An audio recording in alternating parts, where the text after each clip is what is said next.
नमस्कार दोस्तों, आप सभी का विश्व भारती चैनल में बहुत बहुत स्वागत है। आज हम आपको पूरी अंदर की जानकारी देने जा रहे हैं कि किस तरह पाकिस्तान की जो गतिविधियां हैं भारत में, उसकी पूरी पूरी पोल खुल चुकी है। ये विषय सिर्फ क्रिकेट तक सीमित नहीं है, क्रिकेट से संबंधित है, T20 वर्ल्ड कप से संबंधित है और इसके सिवा ये जो नवाब मलिक की जो गतिविधियां चल रही है, इस विषय से भी संबंधित है।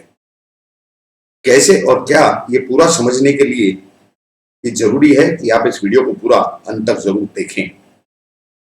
इसलिए दोस्तों, अभी हम आज का विषय शुरू करते हैं तुरंत। देखिए, नरेंद्र मोदी जो गुजरात से भारतीय जनता पार्टी के एक नेता रह चुके हैं, आज सम्माननीय प्रधानमंत्री हैं और उनका जो काम वो बोलता है, उनका दिमाग जबरदस्त है। कैसे और उन्होंने क्या किया, ये समझना बहुत जरूरी है। देखिए, 2 तारीख की रात को जो ये क्रूज ट्रक पार्टी चल रही थी, वहां पर जो छापा पड़ा, जो रेड हुई और सर्च ऑपरेशन में जो जो लोग पाए गए उसके अंदर ट्रक से संबंधित, उन सबके ऊपर एक्शन लिया, कार्रवाई की समीर वानखेड़े जी ने, जो कि जोनल कमिश्नर हैं एनसीबी यानी नारकोटिक्स कंट्रोल ब्यूरो के। और उसके कुछ ही दिनों बाद कुछ कछुए और मेंढक बाहर आ गए आर्यन खान के समर्थन में, क्योंकि आर्यन खान, मुनमुन दमेचा और अरबाज मर्चेंट, जो 20-21 लोग अरेस्ट हुए थे, उसमें से ये 3 भी थे।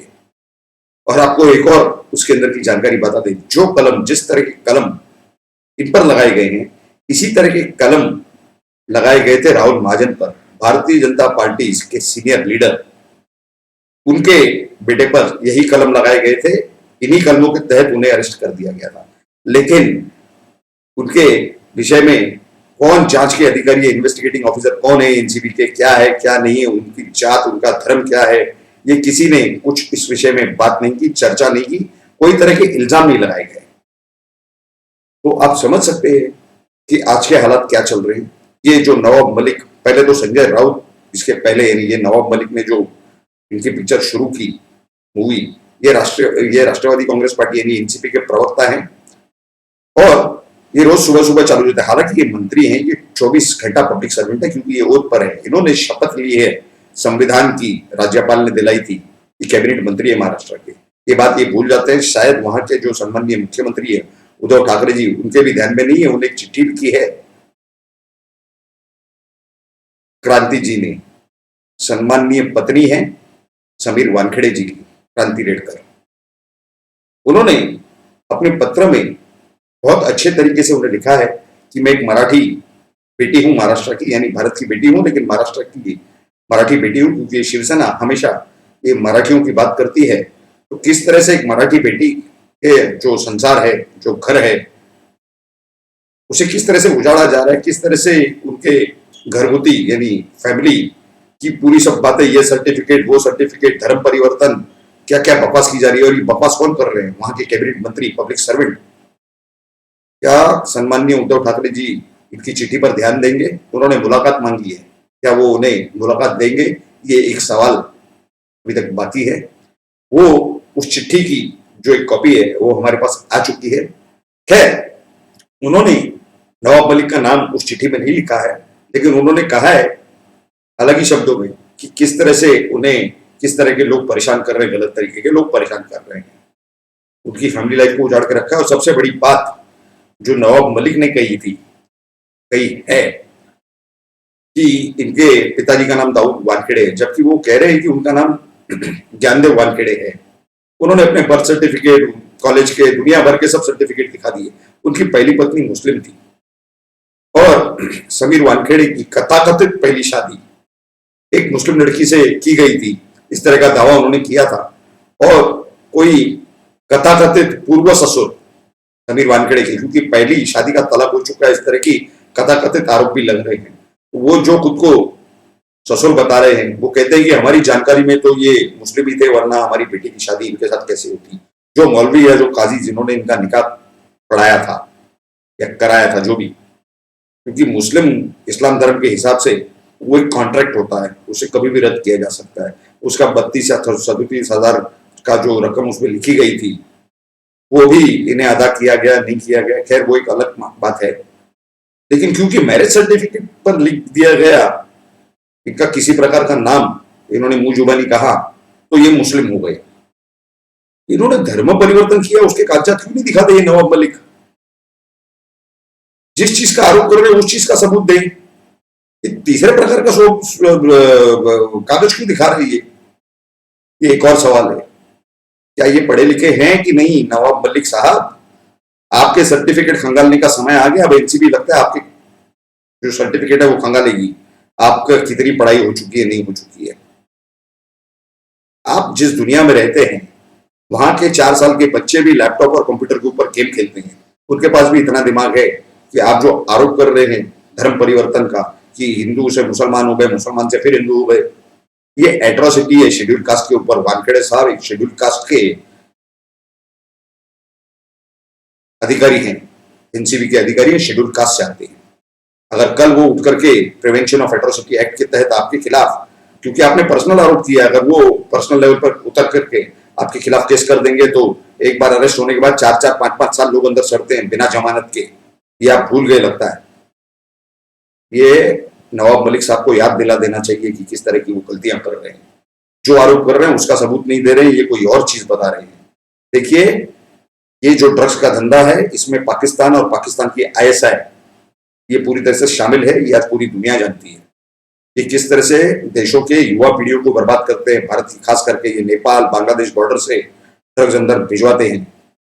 ऐसे ही एक आरोपी को बिहार की जेल से एनसीबी ने उठा करके लाया है ऑफिशियली ट्रांजिट रिमांड लेकर के, इस विषय में तहकीकात करने के लिए, जांच करने के लिए। पाकिस्तान इंडिया के बॉर्डर से भी, पाकिस्तान इंडो पाक बॉर्डर से भी स्मगलिंग करवाता है, ड्रग्स की तस्करी। इस तरह के खेल चलते हैं और इसमें मोदी जी का दिमाग कहां लगा, सम्माननीय मोदी साहब का, वो भी हम आपको बताएंगे, उसकी भी पूरी जानकारी देंगे। लेकिन पहले इस विषय को आपको सही सही समझा दें कि एनसीबी के जो वानखेड़े साहब है उनके ऊपर जितने इल्जाम लग रहे हैं ये उतना ही उल्टा जाएंगे, क्योंकि कलम आईपीसी के 211 के तहत आप जो इल्जाम लगाते हो अगर वो झूठा निकलता है तो जितनी सजा, अगर ये सही निकलता इनके खिलाफ, अगर वो साबित होता, उतना ही उल्टा इल्जाम लगाने वाले पर होती है, आरोप करने वाले पर होती है। हालांकि नवाब मलिक की जो चिट्ठी है, जो पत्र उन्होंने लिखा था मुंबई पुलिस या महाराष्ट्र पुलिस को, उसकी दखल लेकर के इंक्वायरी शुरू हो चुकी है। और ये भी जानकारी मिल रही है कि मुंबई पुलिस जो है समीर वानखेड़े साहब को इंक्वायरी के लिए बुलाएगी। उनके पास कोई अधिकार नहीं है। समीर वानखेड़े साहब एक इंडियन रेवेन्यू सर्विस के अधिकारी है, भारतीय राजस्व सेवा के, और उनकी इंक्वायरी उनके डिपार्टमेंट के सिवा कोई नहीं कर सकता। उनका जहां तक प्रोफेशनल रोल यानी उनकी जो ड्यूटी का, कर्तव्य का जहां तक सवाल आता है, रह गई दूसरी बात, यानी इस केस से जो भी कुछ संबंधित है वो सिर्फ एनसीबी और एनसीबी के वरिष्ठ वही कर सकते हैं। रह गया उनके पर्सनल लाइफ का सवाल, तो पर्सनल लाइफ के लिए भी इंक्वायरी गवर्नमेंट ऑफ इंडिया ही कर सकती है, क्योंकि वो भारत सरकार के ही एम्प्लॉई हैं, वो राज्य सरकार के एम्प्लॉय नहीं है। तो संविधान की जानकारी अगर वहां की महाविकास आघाड़ी सरकार को नहीं है तो ये कॉन्स्टिट्यूशनल एक्सपर्ट से और लीगल एक्सपर्ट से जरा जानकारी ले ले, उनकी राय ले ले और उसके बाद कार्रवाई कर ले, वरना फिर 32 की जगह 64 बाहर आने की, मुंह के बल गिर के 32 के बजाय 64 बाहर आ जाएंगे। ये चीजें ये सोचते नहीं है। इन्हें लगता है कि वही पिछला जमाना चल रहा है, बोला और क किया, इस तरह से नहीं होता।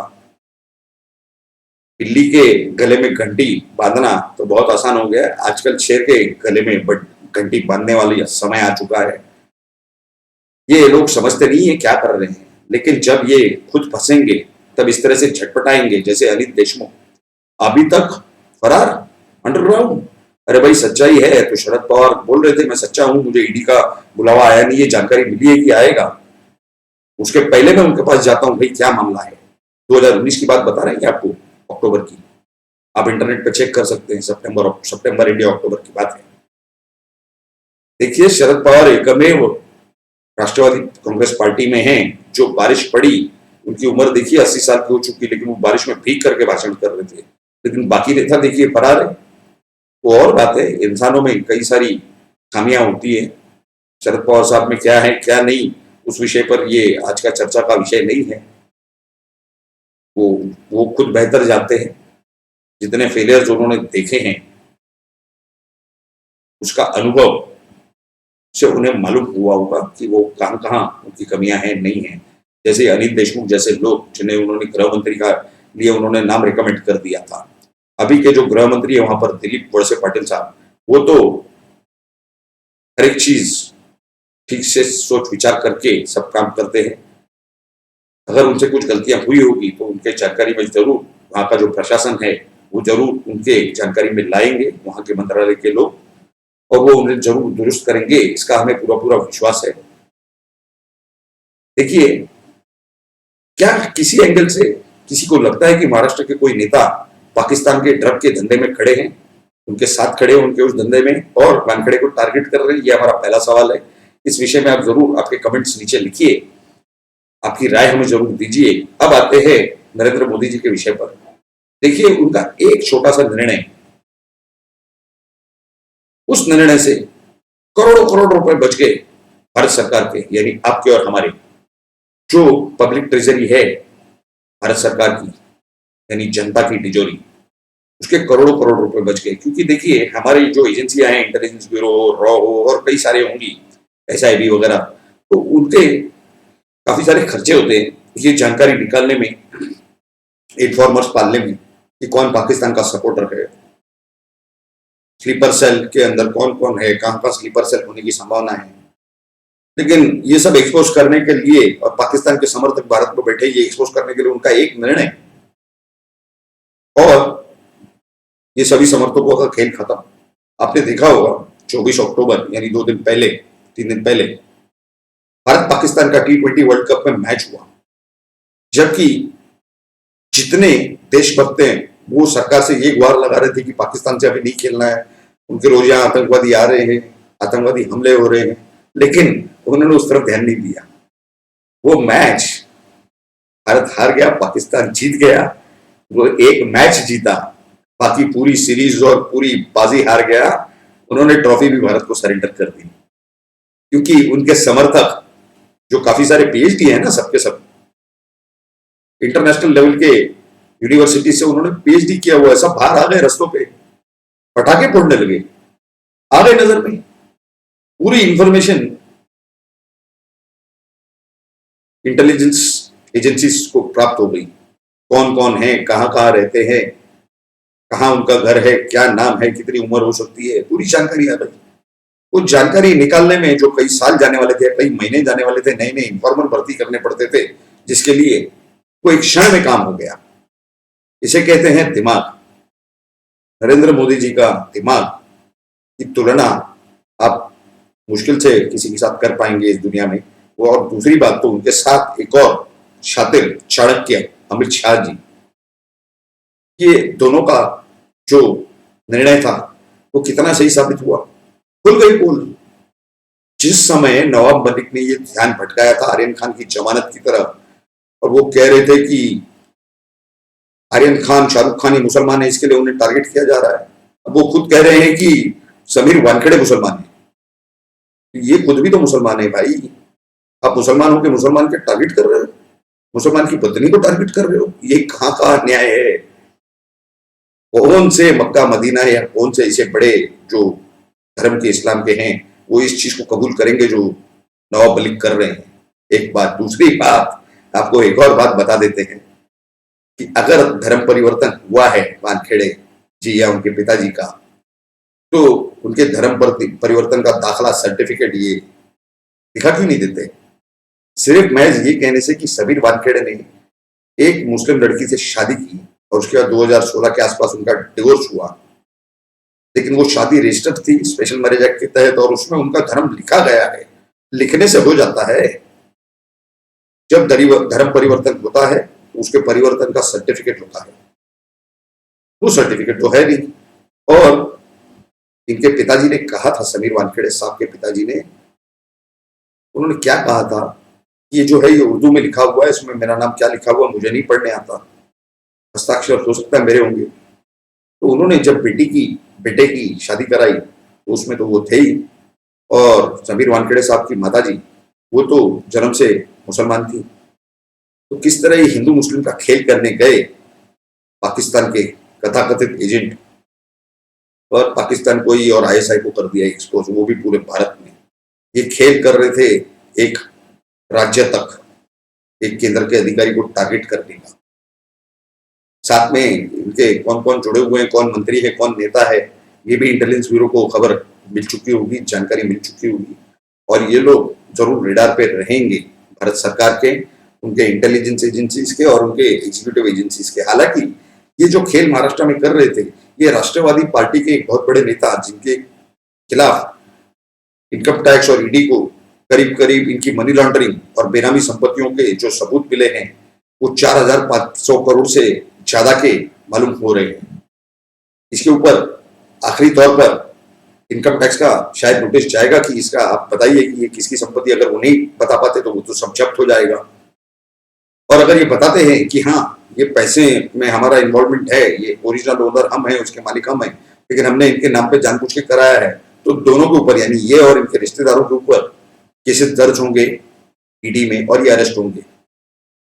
और अगर ये संपत्ति ये कोई क्लेम नहीं करते और वो जब्त हो जाती है, उसके बावजूद सरकार के पास जो भी कुछ जानकारी है, जो भी कुछ सबूत जुटाए हैं सरकार ने उस नेता और उसके पार्टनर्स के खिलाफ, जो कि कुछ दो बिल्डर बताए जा रहे हैं मुंबई के बड़े बड़े, ये सब के खिलाफ नया केस बना करके इन्हें अरेस्ट किया जाएगा। इस तरह की सूत्रों से हमें जानकारी प्राप्त हो रही है। पाकिस्तान का खेल तो हुआ फेल, पूरी तरह से पाकिस्तान का खेल भारत में खत्म।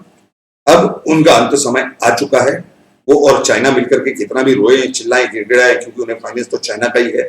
चाइना के इंटेलिजेंस एजेंसीज हालांकि उन्हें कितना भी मदद करते हो, कितना भी दिमाग और आइडियाज देते हो, वो भी हो गए इसके अंदर फेल, क्योंकि वो पार्टनर है पाकिस्तान और चाइना।